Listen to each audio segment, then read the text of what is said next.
This last weekend, Alpha Epsilon Pi, a Jewish fraternity, was vandalized again. This time at We seem to be having some trouble with that video, but that was a young woman from the Liberty University chapter of Young Women for America offering support to members of Alpha Epsilon Pi, AE Pi, the fraternity at Vanderbilt. Welcome back to America's Forum. This support comes after the Jewish fraternity house was vandalized with spray-painted swastikas just under 2 weeks ago, JD. As the rift seems to continue between our own government and that of Israel, the question is this: is it inciting a rising tide of anti-Semitism on American college campuses? For more on the story, let's turn to a young lady who is right there covering it from campusreform.com, their correspondent, Gabby Morrongiello. Gabby, I'm trying to do your last name right. I'm going to work on it here, but I'm just wondering about this in all seriousness. Vanderbilt's just the latest case of anti-Semitism. We understand things have gone on at Berkeley and also at New York's John Jay College. What is causing this seeming rise of anti-Semitism on campus? Right. Anti-Semitism on campus is rampant. And last year we saw a study out of Trinity College that described Jewish students on campus. 54% of Jewish students on campus reported that they had witnessed or personally experienced anti-Semitic behavior or events on their college campuses. And what we've seen at the Leadership Institute's campus reform are a number of examples to substantiate this. As you mentioned, at Vanderbilt University, we saw a law professor openly bash Israel, say that Israel is destroying America, and actively try to shut down a pro-Israeli demonstration happening on campus. And this is the trend that's happening on college campuses of professors and administrators allowing this anti-Semitic behavior to take place. Gabby, you mentioned that professor. Isn't that professor, and correct me if I'm wrong, but isn't he Jewish too? He is Jewish, and he said that he didn't want to be part of the international Jewish conspiracy. But what he's teaching his students is that, they can't express their views freely on campus. And if they do, they're going to be condemned by professors like himself. And that makes pro-Israel and Jewish students in his classroom obviously feel very uncomfortable. And this is part of a trend that's happening on college campuses, not just by professors and administrators bashing Israel and coming out with, anti-Semitic behavior, but also students themselves. So you have this going on campus, Gabby, and I'm just curious, do you find that more support from this anti-Semitism, does it come from women or men on these campuses, or is it unfortunately a co-ed activity? Well, it is a co-ed activity. This is being led by students across the board. What we've seen is a number of efforts in demanding that universities divest from or boycott Israel. And as I mentioned, what that does is make pro-Israel and Jewish students feel extremely uncomfortable.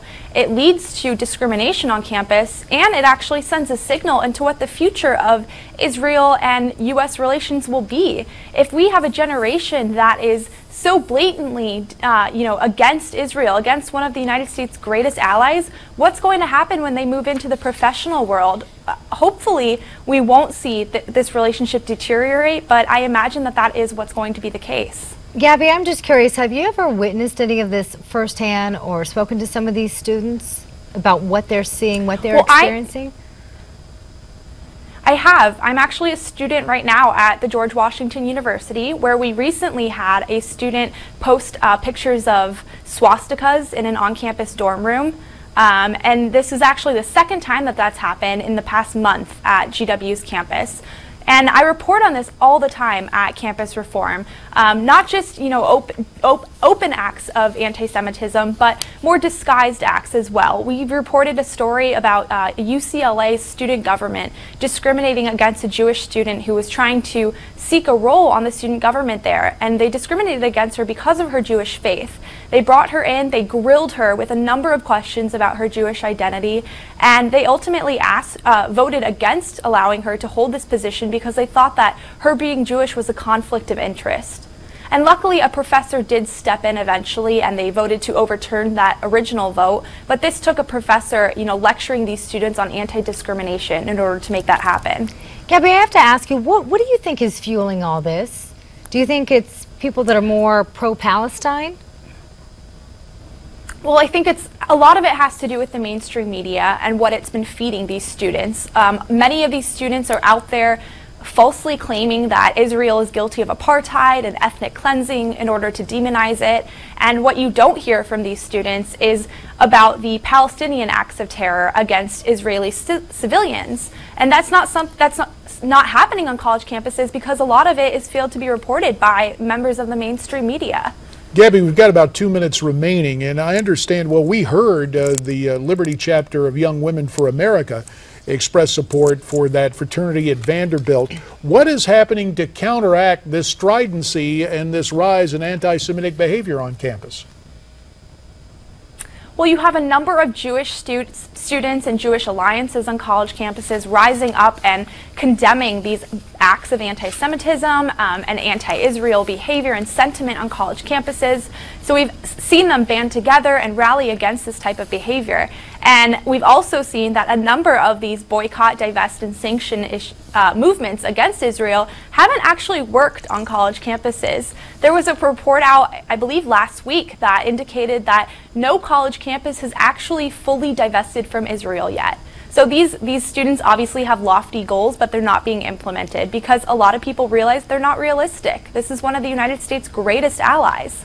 Gabby, what would you like to see be done? Because obviously you're very passionate about this issue.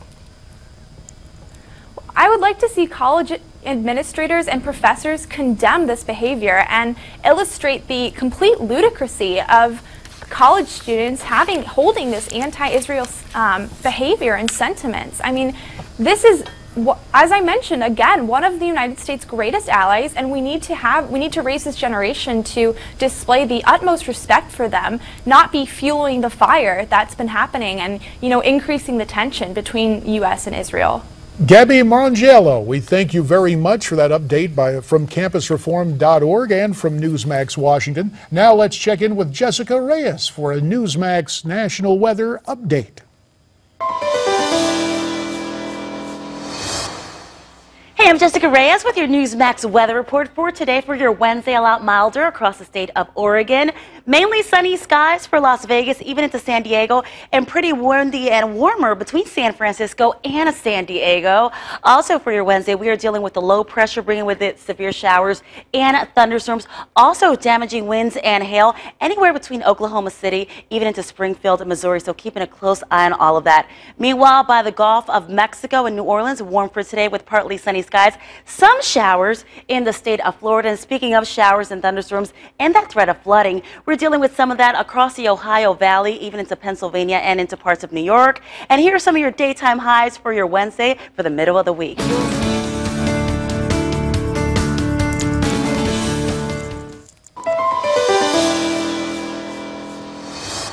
So spring hasn't completely sprung, but it's getting there in a lot of areas of the country. Makes us thankful to be here in Florida. Sorry, that's right. Not say that. And we can say this about Washington, D.C. It may be kind of still a little chilly up there, but things are heating up in terms of the campaign season. Coming up, our friend... the cherry blossoms. Well, the cherry blossoms there, but there may be the whiff of scandal in the air, too. Tim Constantine will join us to talk about Hillary Clinton's email situation and what that might do to her prospective campaign. Stay with us.